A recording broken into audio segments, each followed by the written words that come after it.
Bismillahirrahmanirrahim. I welcome you to the online lectures और आज हम रिवीजन लेक्चर कर रहे हैं for histogram equalization. So let's get started with that. So जो हमारा पहला जो हम लास्ट क्लास में देख रहे थे, हम हिस्टोग्राम को देख रहे थे. तो हमें यहाँ पे 4 इमेजेस दिखाए हुए हैं, जहाँ पे जो पहला इमेज है वो आपके पास एक डार्कर इमेज है, थोड़ा उससे अगला ब्राइटर है और उससे अगला लो कंट्रास्ट है और नेक्स्ट जो है ना एक हाई कंट्रास्ट इमेज है. सो बेसिकली हिस्टोग्राम का मतलब होता है आपका probability of distribution of the values. Probability of distribution of value का मतलब है कि जो इमेज है ये अगर 8 बिट इमेज है तो इसका मतलब है कि टोटल इमेज की जो आपकी रेंज आ रही है वो आ रही है 2⁻n. और हमारे पास सिंस दिस इज 2⁻8, सो इसका मतलब है कि जो हमारे टोटल इमेजेस पिक्सल हैं उनकी वैल्यू आ रही है 0 से लेकर तो 255 तक. This is 256 pixels in all, right. इन सारों को अगर आप काउंट करें तो 2⁸ इज 256 के बराबर होता है. सो अगर हमने प्रोबेबिलिटी कैलकुलेट करनी हो तो हम प्रोबेबिलिटी कैसे कैलकुलेट करते हैं? किसी भी इमेज की कोई भी इंटेंसिटी हो उसको इमेज के साइज से हम डिवाइड कर देते हैं. लेट्स से अब मेरा एक इमेज ऐसा है जिसके अंदर जिसका साइज 100 बाय 100 है. सो टोटल मेरे पास इसमें कितने पिक्सल होंगे? अगर मेरे पास 100 बाय 100 का इमेज है तो टोटल ऐसे इमेज के अंदर मेरे पास जो पिक्सल आ जाएंगे दैट वुड बी 10,000 की इक्विवेलेंट पिक्सल आ जाएंगे. So probability of one value, let's say probability of zero, यानी सिर्फ जीरो के एक पिक्सल की कितनी प्रोबेबिलिटी हो सकती है, हमारे पास ये सारी रेंजेस है. सो हर की हमारे पास जो रेंज होगी that would be equivalent to that particular value p of 0 के pixel divided by total number of pixel which is 1000 in this case. So that is the probability of distribution of that particular value. ठीक है. सो histogram equalisation histogram हमें basically बता रहा होता है कि pixel कहाँ कहाँ पे डिस्ट्रीब्यूट हुआ. अगर हम ये पहला वाला इमेज देखें, सो जो सबसे पहला इमेज आपको नजर आ रहा है स्क्रीन के ऊपर, इस इमेज के अंदर आपके पास ज़्यादा डिटेल कहाँ पे आ रही है? ब्लैक साइड के ऊपर. तो हमें पता लग रहा है हम मैप करना स्टार्ट करें तो, और हर जो एक्स एक्सिस है इसके ऊपर आपको इनकी वैल्यू नज़र आती है, यानी पिक्सल की कितनी वैल्यू है. दिस इज 0, likely 10, likely 50, 100, 150, 200 और 250 वैल्यू यहाँ पे आ रही थी. सो इसके ऊपर हम सारे पिक्सल्स को देख रहे थे. सो हमें यहाँ से क्लियरली पता लग रहा है कि जो जीरो वाला केस है उसके ऊपर हमारे पास ज़्यादा वैल्यू आ रही है. जीरो के ऊपर ज़्यादा हमने किसने काउंट किया? हम हर पिक्सल की वैल्यू काउंट करते रहते हैं. एक पिक्सल हमारा इसका कलर ब्लैक है यानी उसके जीरो वैल्यू है तो हम इस बार को एक दफ़ा ऊपर ले जाएंगे. दोबारा एक और पिक्सल की वैल्यू ब्लैक है तो इसको हम ऊपर ले जाएंगे. सो जितने नंबर ऑफ जीरोज हैं उतनी ज़्यादा दफ़ा हम इसमें ऐड आउट कर लेते हैं. अकॉर्डिंगली हम अगले पिक्सल के ऊपर देख लेते हैं कि अगले पिक्सल की कितनी वैल्यू है, नेक्स्ट के देख लेते हैं, सो ऑन है सो फोर्थ. सो ये ऐसा इमेज है जो आपका लो कंट्रास्ट है, डार्क साइड पे. डार्क साइड का क्या मतलब है? इसकी रेंज कहाँ से कहाँ तक आ रही है? Now this is towards 0 till 0 से 50 तक आ रही है. तो इसका मतलब है ये डार्कर साइड के ऊपर इमेजेस है, यानी स्टार्टिंग के अंदर ही वैल्यू है अगर हमारे पास ज़्यादा डार्क साइड आकर कर रही है. ऑन द अदर हैंड अगर आप इसका दूसरा इमेज देखें तो ये जो इसका सेकंड इमेज है ये आपके पास ज़्यादा ब्राइटर इमेज है. ब्राइटर इमेज किस तरह? क्यों? क्योंकि इसके अंदर आपके पास जीरो के पिक्सल ही नहीं पड़े हुए, कोई बिल्कुल पिच ब्लैक पिक्सल नहीं है. ज़्यादा पिक्सल कौन से हैं? वाइट साइड के पिक्सल है. सो ये ऐसा इमेज है जिसका आपका जो इसकी वैल्यूज़ हैं वो सारी आपकी वाइट साइड पे यानी वाइटर वाली साइड के ऊपर आ रही है. और अकॉर्डिंगली जो आपका थर्ड इमेज है ये एक लो कंट्रास्ट है. लो कंट्रास्ट का मतलब है ये एक बहुत थोड़े से रीजन के अंदर इसकी वैल्यू डिवाइड हुई है. सो एक अच्छा इमेज वो वाला इमेज होता है जो आपके पास जिसकी वैल्यू सारे के सारे आपके पास स्पेक्ट्रम के ऊपर लाई कर रही हूँ, विच इज जो ये आपका थर्ड वे में. अब इस स्पेक्ट्रम को देखें, इसमें वैल्यू आपके पास जीरो पे भी लाई कर रही हैं, 0 पे भी लाई कर रही हैं, 1 पे भी लाई कर रही हैं, 50 पे भी लाई कर रही हैं, 100 पे भी लाई कर रही हैं, 150 पे भी लाई कर रही हैं, 200 पे भी वैल्यू है और 250 के ऊपर वैल्यू भी है, राइट. सो ये एक ऐसा इमेज है जो हाई कंट्रास्ट इमेज है.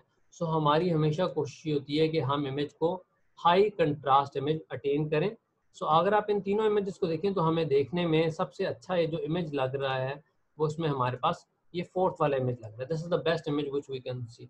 और जो हमें देखने में अच्छा नहीं लगता, this is the low quality. Quality in terms of हम कंट्रास्ट बात कर रहे हैं कि इसका कंट्रास्ट अच्छा नहीं है। कंट्रास्ट का मतलब है कि कहाँ से कहाँ तक इसका स्प्रेड हुआ है। सो ये एक ऐसा इमेज है जो एक बहुत थोड़े से स्पेक्ट्रम के ऊपर जिसने अपने आप को स्प्रेड आउट किया। यहाँ तक किसी का कोई सवाल हो? Is this clear? मलाइका, कोई सवाल है आपका?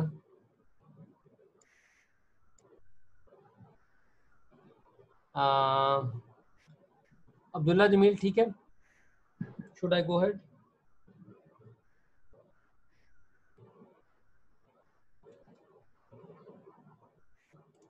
अच्छा जी, अब हम देखते हैं कि हिस्टोग्राम इक्वलाइजेशन जो है ना, हम इक्वलाइजेशन परफॉर्म कैसे करते हैं। इक्वलाइजेशन बेसिकली क्या करती है कि सारी वैल्यूज को पूरे स्पेक्ट्रम पे लाई कर देती है।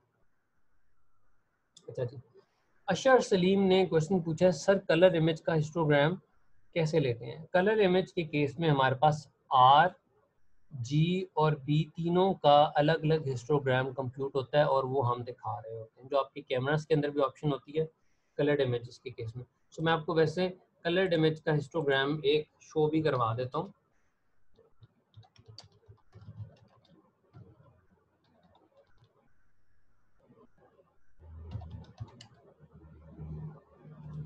सो अशर ये जो है ना, ये आपके पास जो अगर आप ये देखें तो ये कलर्ड इमेज का हिस्टोग्राम यहाँ पे शो हुआ है, जिसमें आपके पास ये बेसिकली CYMK के अंदर है। सो रियलिस्टिकली अगर हम देखें ना तो सेपरेटली ये कलर्ड इमेज का हिस्टोग्राम है जिसमें रेड भी है, ग्रीन भी है और ब्लू कलर भी है। So this is the coloured image histogram. So histogram same रहता है लेकिन आप उसके एक से ज़्यादा लेवल पे उसे आके कंप्यूट कर रहे हो। अब हिस्टोग्राम सर इक्वलाइजेशन, इनको तो सेपरेट ही निकालने पड़ते हैं ना? जी एग्जैक्टली सेपरेट निकालने पड़ते हैं। रेड को अलग निकालना पड़ता है, ब्लू को अलग निकालना पड़ता है, ग्रीन को अलग निकालना पड़ता है, और इक्वलाइजेशन भी सेपरेट ही हो रही है। Okay sir. अच्छा, अब हम histogram equalisation in actually apply किस तरह करते हैं, क्या तरीका कार होता है? एक्चुअली बेसिकली जो हिस्टोग्राम इक्वलाइजेशन बनी हुई है ना, वो आपके पास एक कॉन्टिन्यूस फंक्शन के लिए डेवलप हुई थी निशा। वो कहता ये है कि हिस्टोग्राम में होता है कि आपके फंक्शन जो है ना मोनोटोनिकली इंक्रीजिंग होने चाहिए, यानी हर अगली वैल्यू पिछली वैल्यू से ग्रेटर हो। और फिर ये जो डिस्ट्रीब्यूटेड वैल्यूज है ना, इनको आपने पूरे स्पेक्ट्रम पे यूनिफॉर्मली डिस्ट्रीब्यूट कर देना, यानी जीरो से लेकर तो आर तक सारी रेंजेस के ऊपर आपकी इन वैल्यूज को डिस्ट्रीब्यूट हो जाना चाहिए। सो हम नॉर्मली, सिंस आप लोगों के केस में हम डिस्क्रीट इमेजेस की बात कर रहे हैं, तो हम डिस्क्रीट इमेजेस के इक्वलाइजेशन की बात करेंगे डायरेक्टली, बिकॉज डिजिटल इमेजेस ऐसे इमेजेस हैं जो डिस्क्रीट लेवल के इमेजेस हैं, जिसमें 0, 1, 2, 3, 4 इस तरह वैल्यूज पड़े। So how do we apply histogram equalization? Histogram equalization is very simple technique that is being applied using this formula, which is S of k is equal to L minus 1 divided by M by N, where the value of sigma start from j is equal to 0 till k and which is equivalent to n of j. अब ये इसको समझते हैं ये क्या क्या चीज़ है। L minus 1 के आपके लेवल्स हैं। सो अगर मेरा 8 बिट का इमेजेस है तो क्या हो जाएगा, 0 से लेकर तो 256 minus 1, so this will be equivalent to 255 divided by m by n। क्या चीज़ है, आपका रो और कॉलम मैट्रिक्स का साइज। लेट्स से मेरा इमेज का साइज है 5x5, ये भी बहुत बड़ा बता रहा हूँ, 3x3 का साइज है। So let's say my image is 3x3, 3 रोज हैं और 3 कॉलम्स हैं। So this is m and this is n row, sorry, this is your row. Let me just type this up. This is row और जो n है आगे वो आपका column है। सो हम इसका मतलब है कि रो और कॉलम की वैल्यू को हम यहाँ पे प्लेस कर देंगे। सो this is m by n is 3x3। अब अगली चीज क्या रहेगी आपके पास, इसकी प्रोबेबिलिटी ऑफ डिस्ट्रीब्यूशन। सो एक पिक्सल की प्रोबेबिलिटी ऑफ डिस्ट्रीब्यूशन क्या है? सो हम एक पिक्सल की वैल्यू इस तरह डिवाइड करते हैं, हम किसी भी एक की value this is N of J. So N of J का मतलब है कि इसकी वैल्यू कहाँ से स्टार्ट कर दी। अगर मेरा ये 8 बिट का इमेज है तो हम हर पिक्सल के लिए कैलकुलेट करेंगे, यानी पी ऑफ 0 के लिए कैलकुलेट करेंगे। फिर इसको हम ऐड करेंगे पी ऑफ 1 के कितने पिक्सल पड़े हुए हैं, पी ऑफ 2 पे कितने पिक्सल पड़े हुए हैं, so on and so fourth. ठीक है, और फिर हम इसको इस फॉर्मूला में प्लेस करते हैं। यहाँ तक किसी का सवाल हो तो मुझे बताएं, मैं फिर आगे इसकी आपको एक एग्जांपल कराता हूँ। सर हाँ जी सर, अच्छा ये जो है कि कलर्ड इमेज का सर हम हिस्टोग्राम नहीं ले सकते, तो अगर हम RGB जो तीनों हैं तीनों को अलग अलग करके उनका हिस्टोग्राम लेके उसके बाद इनको दोबारा से कंबाइन करें तो जो कलर्ड इमेज आएगी उसका हिस्टोग्राम ले सकते हैं। एग्जैक्टली उसका भी आप हिस्टोग्राम कंप्यूट कर सकते हैं। उसका पर ले सकते हैं ना, जो रिकम्बाइंड इमेज कलर्ड इमेज बनेगी। अच्छा जी, अभी हम एक ये इमेज देखते हैं जिसके अंदर हमारे पास ना एक ऐसा इमेज है जो 3 बिट का इमेज है, और इसकी वैल्यू जो है ना, अभी हम एक प्रेज्यूम करते हैं, लेट्स अप्लाई दिस फॉर्मूला, और इसी एग्जांपल की तरह की मैं आपको एक एग्जांपल करा देता हूँ। सो एक ऐसा इमेज है जिसके अंदर आपके पास ना जो 3 बिट का इमेज है, तो 3 बिट का इमेज ऐसा इमेज हुआ जिसका मतलब है कि इसकी वैल्यू कहाँ से कहाँ तक जा रही है, 0 से लेकर तो 7 तक जा सकती है। So this is a 3 bit image. So इसमें हमारे पास साइज जो है ना इसका 3x3 का साइज आ रहा है। सो हमारे पास इसमें ये वैल्यूज अकर कर रही हैं, 0 1 1 2 2 और 5 6 3 4। सो हम सबसे पहले P ऑफ 0 कंप्यूट करते हैं। ये P ऑफ 0 पे कितने पिक्सल पड़े हुए हैं, 0 के हमारे पास कितने पिक्सल है, इसमें 1 पिक्सल है। P ऑफ 1 पे कितने पिक्सल है हमारे पास, इसके 2 पिक्सल पड़े हुए हैं, यानी 1 और 1 2। इसी तरह P2 पे कितने पिक्सल पड़े हुए हैं हमारे पास, इसमें P2 पे हमारे पास 2 पिक्सल पड़े हुए हैं, 1 और 2। और P3 पे हमारे पास कितने पिक्सल पड़े हुए हैं, P3 पे हमारे पास है 1 पिक्सल। P4 पे हमारे पास है 1 पिक्सल, और P5 पे भी हमारे पास है 1 पिक्सल। P6 पे हमारे पास कितना है, P6 पे भी हमारे पास 1 पिक्सल है, और P7 यहाँ पे नहीं हुआ, लेकिन since this is a 3 bit image तो हम P7 को भी अंडर कंसिडरेशन लेते हैं। सो P7 पे 0 पिक्सल आ रहा है, राइट। यहाँ तक any question till this point?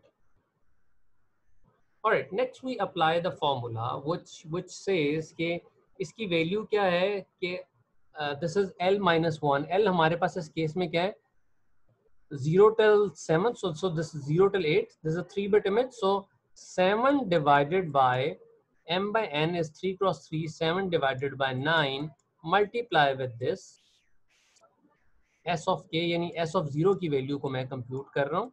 सो जो पहला वाला पिक्सल है ये इक्वलाइज करने के बाद p of 0 पे कितनी वैल्यू आ रही है, 1 वैल्यू आ रही है, a की वैल्यू पड़ी है, राइट। सो एक वैल्यू इसको हम आगे कंप्यूट कर लेते हैं। So let's see that along with calculator.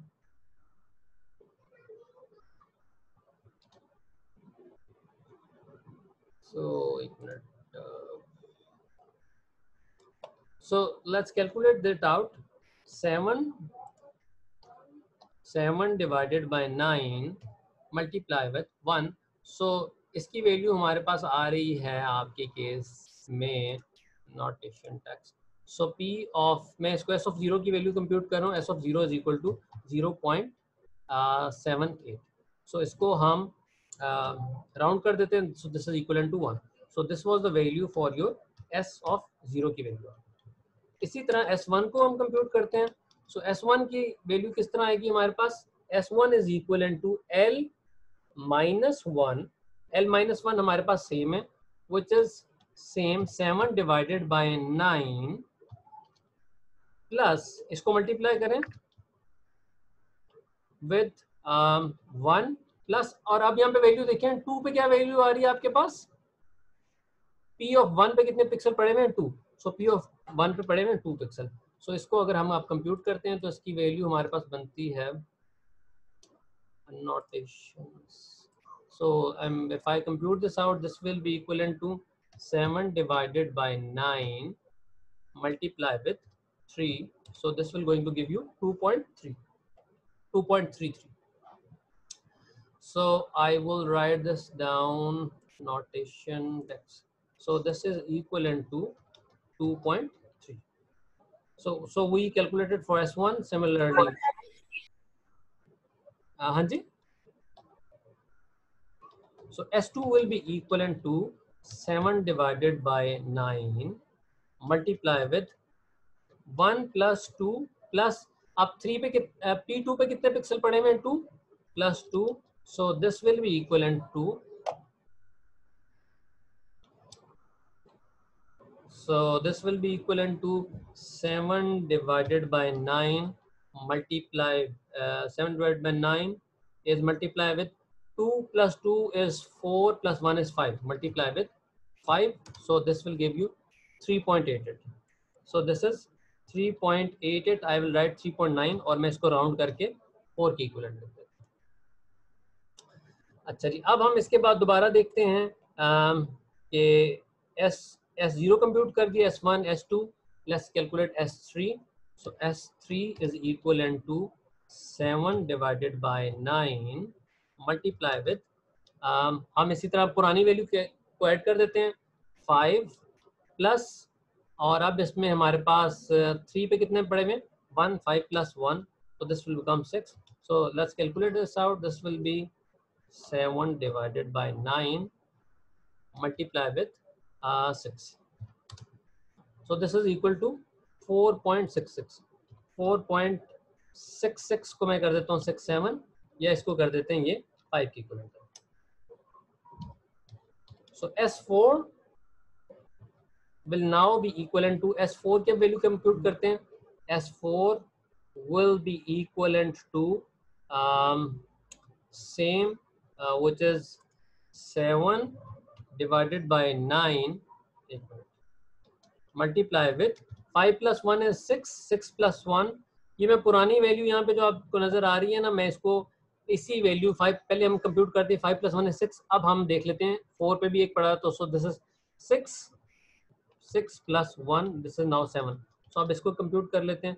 So when I compute this out, this will be equivalent to 7 divided by 9 multiply with 7. So this is equal to 5.44. 5.44. और so I'll इसको ऐसे रहने देता हूँ.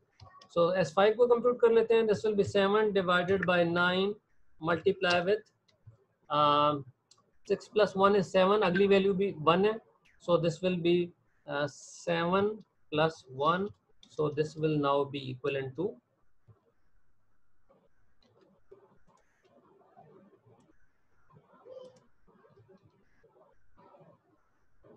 7 divided by 9 multiply with 8.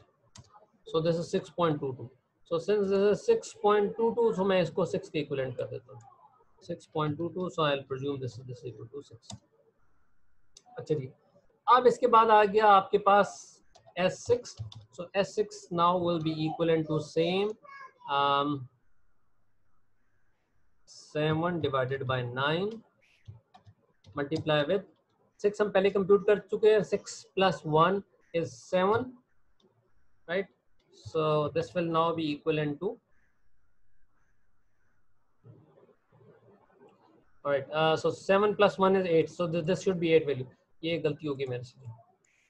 So this is undo. Let me do undo. So this should be 7 divided by 9 multiply with 7 plus 1 is 8. So this is equal to 9. So this will be going to give me 7. So S6 की भी value 7 है.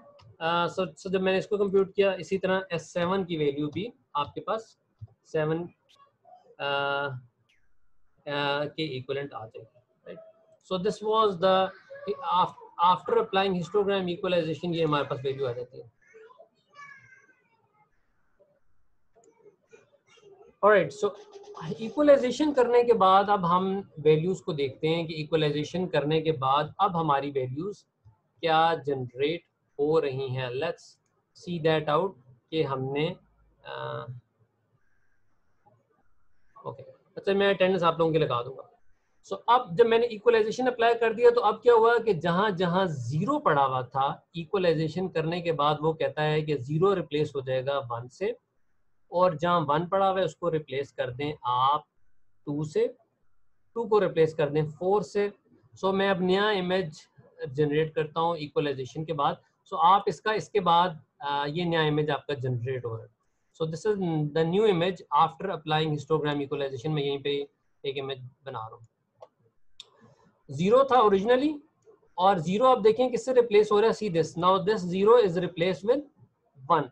सो जिस जगह पे zero लिखा था यहाँ पे हम 1 कर देते हैं, ये जीरो लिखा हुआ, जहां पे 1 लिखा हुआ था, जिन जिन पिक्सल पे 1 था, तो 1 अब किससे रिप्लेस हो गया, 2 से। सो अगली वैल्यूज आगे आपके पास 2 और 2। 2 किससे रिप्लेस हो रहा है, 4 से। So this will be equal to 4 and 4। इसके बाद अगला लिखा है 5। So 5 should be replace with 6। जहां जहां 5 है उसको 6 से रिप्लेस कर दें। 6 रिप्लेस हो रहा है 7 से। 3 है, 3 इज इक्वल टू 5। 3 रिप्लेस हो रहा है 5 से। और 4 जो है, this is also equal to 5.44 है। So I will say 5.44 is also equal to 5 in this case.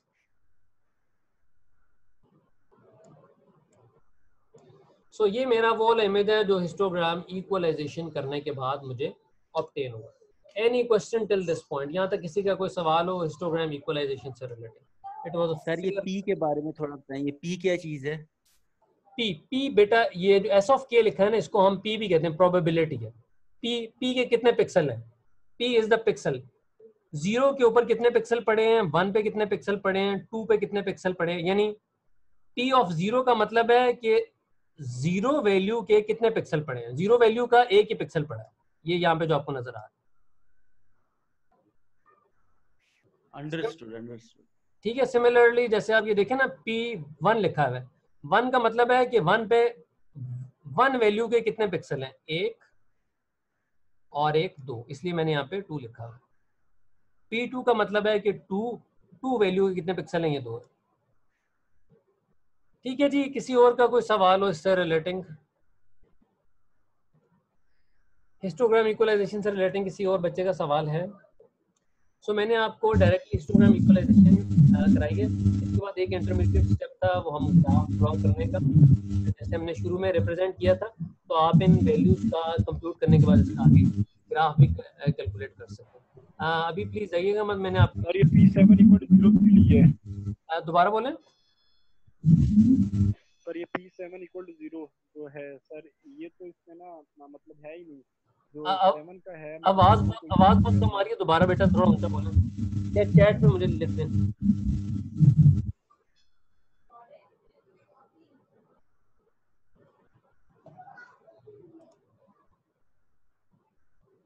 अच्छा नबील, मैंने आपका आंसर कर दिया, पी वैल्यू क्या चीज है। इसके अलावा कोई और सवाल है? पी का मतलब है नंबर ऑफ पिक्सल, पिक्सल कितने हैं। सर P7 की वैल्यू 0 क्यों है? अच्छा, P7 की बेटा वैल्यू इसलिए 0 है क्योंकि ये 3 बिट का इमेज था। 3 बिट का मतलब है 2 raised to power 3, which 2 raised to power 3 is equivalent to 8 and which is equivalent to 0 से लेकर तो आप 7 तक मैप करते हैं। सो ये 3 बिट का आपके पास इमेज है।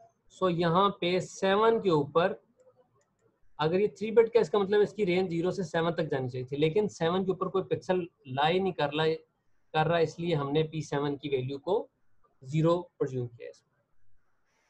आई होप कि ये आपके सवाल का जवाब मिल गया होगा। Zeeshan, is it okay?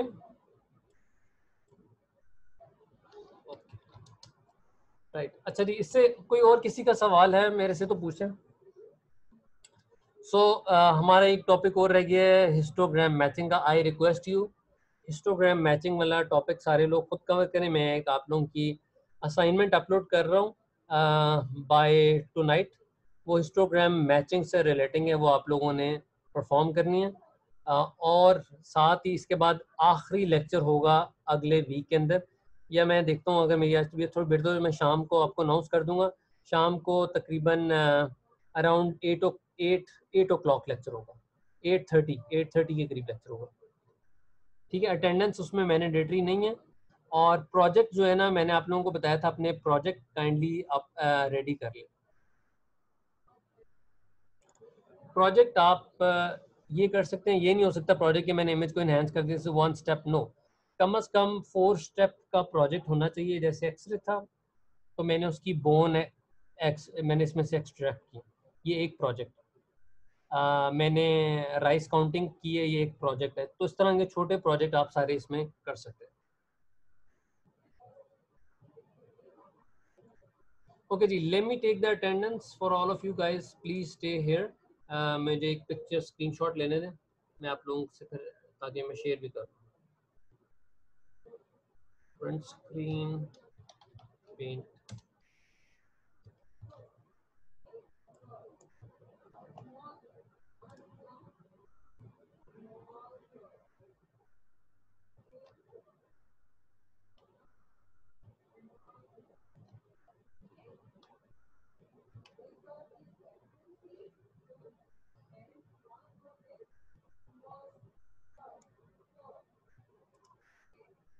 Front screen,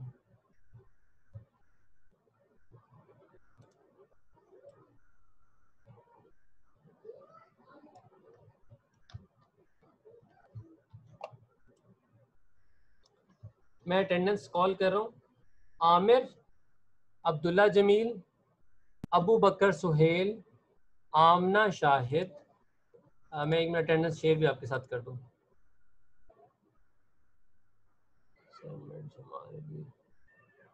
मैं मिड का आपको बता दूंगा, एक सेकंड, मैं अटेंडेंस आप लोगों के साथ शेयर कर दूं। अबू बकर सुहेल, आमना शाहिद, अम्मार, अनीसा जबीन, अरीज साकिब, अशर सलीम, दानिश महमूद, हिलाल अमीन, इरफा, मरियम जफ़र, महरब, मुबशर, मोहम्मद अब्दुल्ला, मोहम्मद हमजा मुश्ताक, मोहम्मद तलहा, मोहम्मद उस्मान, मुसद्दिक खान, इरफा मिशाल, मलाइका, मरियम जफ़र, महरब, मुबशर, मोहम्मद हमजा मुश्ताक, मोहम्मद तलहा, मोहम्मद उस्मान, मुसद्दिक खान, नबील फाजिस, राबिया सैर शना, राना मुबीन तारिक, साद हनीफ, सुमेरा सिराज, तहसीन अब्दुल्ला, उमर हयात और Zeeshan Masood. Let me save this.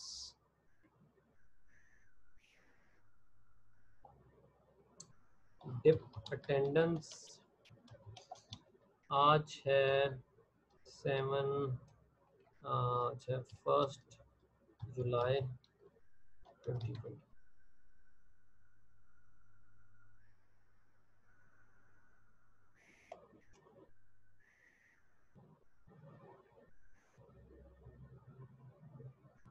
Alright जी, that is it for today. अगर आपका कोई सवाल है तो मेरे से पूछ सकते हैं।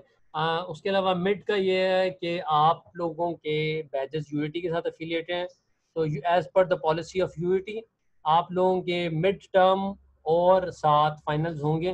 तो ये 1-2 दिन में पॉलिसी का पता लग जाएगा। और दूसरा ये है कि शाम में एक और मैं क्लास लूँगा।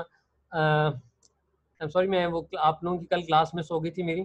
So I will going to take a class in the evening. Likely chance है कि 8 o'clock के करीब, 8:30 के करीब क्लास हो। ठीक है जी, अगर किसी का सवाल है तो आप मेरे से पूछ सकते हैं व्हाट्सएप पे। और that is it for today. Thank you.